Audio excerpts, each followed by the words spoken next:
So, on the eve of my internet retirement that I've been going on about, I decided to have a string of battles, standards, roulette, whatever I could get on a couple of Xerxes chat or VG chat or whatever, and McHughman here is the first one to oblige with a roulette. Also, as you just saw right there, this is the debut of me starting to use seals, which no one else uses that I've seen, and seals are really fun, and they make the game much more fun to play for me, so I'm going to continue to use those and do that little slowdown thing to normal speed whenever I use them. Earthquake, because my hypnosis misses, and now that's no Calm Minds that I'm going to get to Baton Pass, and that really made me upset. But I think that wasn't a crit, was it? I don't think it was. But yeah, Mr. Mime has no defense, so that wasn't going to work out. So I go to Falzer, who would have been nice to send those Calm Minds to. Heatwave is obvious, but even though it's roulette, I predict him to have HEATRAN. So I go for HP Water, which will be super effective regardless, and holy crap, look at this. HEATRAN comes in a roulette, and it gets hit by Hidden Power Water. And right now I'm doing a dance because that pretty much just made the whole battle for me. I was super excited for that prediction. I was just really happy. Unfortunately, T-Bolt would have been the better option, but you know, HP Water was safe, as T-Bolt would have obviously been stupid to do to Steelix. T-Bolt now, as with Stab, it's stronger than HP Water, super effective, and fortunately, he's got some sort of funky HEATRAN that does Toxic, and I have Lumberry to negate that Toxic, so fortunately, HEATRAN did not accomplish anything except blowing away Falzer's Lumberry. I still got full health, which is much better than me taking damage from, you know, Overheat or whatever HEATRAN likes to run, because HEATRAN's kind of a beast. Okay, so this is about where the battles begins to go downhill after me getting really happy against the HEATRAN. And in comes FROSLASS, which is faster than me, has Stab Ice moves, and I can't really stay in here, although later on I wish I had stayed in for reasons you're about to see, or will see later. I go out to Shinobi Man to take Ice, even though he can easily use Ghost, or a Shadow Ball. And instead he uses Trick, so now I'm Scarfed. I got a Scarfed Shedinja, woo-woo, and he's got a Focus Sash FROSLASS, which is going to come in key play later. Now normally, when I have Shinobi Man out first turn, I use Sunny Day because I'm paranoid about T-Tar, Hippo, or Mr. Barack Obama coming in and setting up weather, which is exactly what happens, but because I'm Scarfed, I wanted to go for some damage to break his Sash.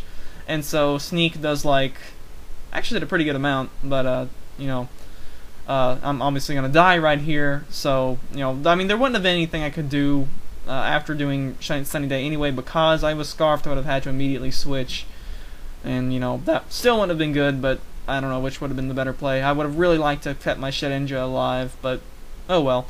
Anyway, Heat Wave comes in as Falzer will clearly get revenge for Shedinja's death, and I think he actually had a STARMIE he could have theoretically gone to right here, which I think comes in right now, but probably wouldn't have wanted to go to that just in case I T-bolted or whatever.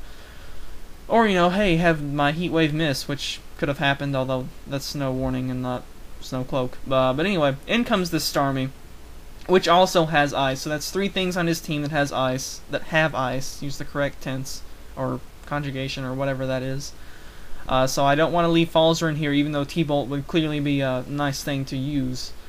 So instead I'll go out to Magic Man. I think this is Calm Mind Magic Man, as I'm pretty sure I was considering to Calm Mind up and, you know, try to play that game. But I figured, nah, I'm just going to go ahead and go for Shadow Ball, get some damage on here. I do have Scarf Nidoking hanging around, which is awesome because I love that Scarf Nidoking. If necessary, to come in and throw an EQ or something at him. He Ice Beams me again instead of Surf, which I don't think it would have killed anyway. And so I just go for Shadow Ball for damage, maybe get a drop, maybe get a critical hit! And look, here's Soldier Boy to herald the coming of the crits, as will happen from now on, because Absol has, you know, super luck and stuff, and critical hits are fun, unless you're on the receiving end, I guess. Anyway, what will he send out now? Oh yeah, here comes out the FROSLASS, which now has Focus Sash and now has Snow Cloak. So this is, yeah, impossible to kill. But I'm definitely going to try for it. I'm not going to switch out, as I don't want to give him a free hit on anything. So in case he wants to do something silly, I'm just going to stay in, go for a Shadow Ball. Hopefully it'll hit.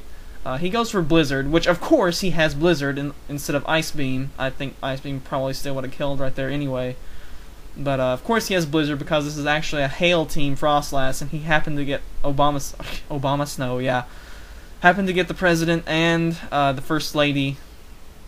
I just realized that you should really make FROSLASS name Michelle.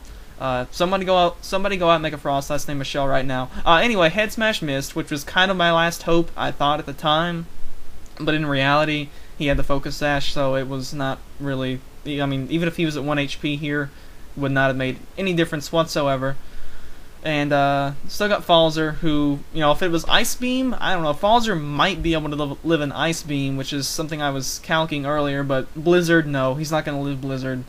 And Heat Wave would likely miss anyway, so Falzer goes down, and my last guy is Gliscor, Shade Man, but at least I get to show off these seals anyway, which, you know, totally made the battle fun. And the kill on HEATRAN, or the prediction on HEATRAN, just kind of made the battle for me too. So I had a lot of fun. Someone should totally run a damage calc to see how much damage this does. I'm pretty sure it's going to be over 900. I don't know which is more fun to say. It's over 900 or it's over 1,000, because, you know, you got the 9 on one hand and 1,000 on the other hand, but they're not together. Anyway, thanks for playing McHughman, and I got a couple more random different battles, standards, roulettes, and whatnot. So stay tuned for those later days.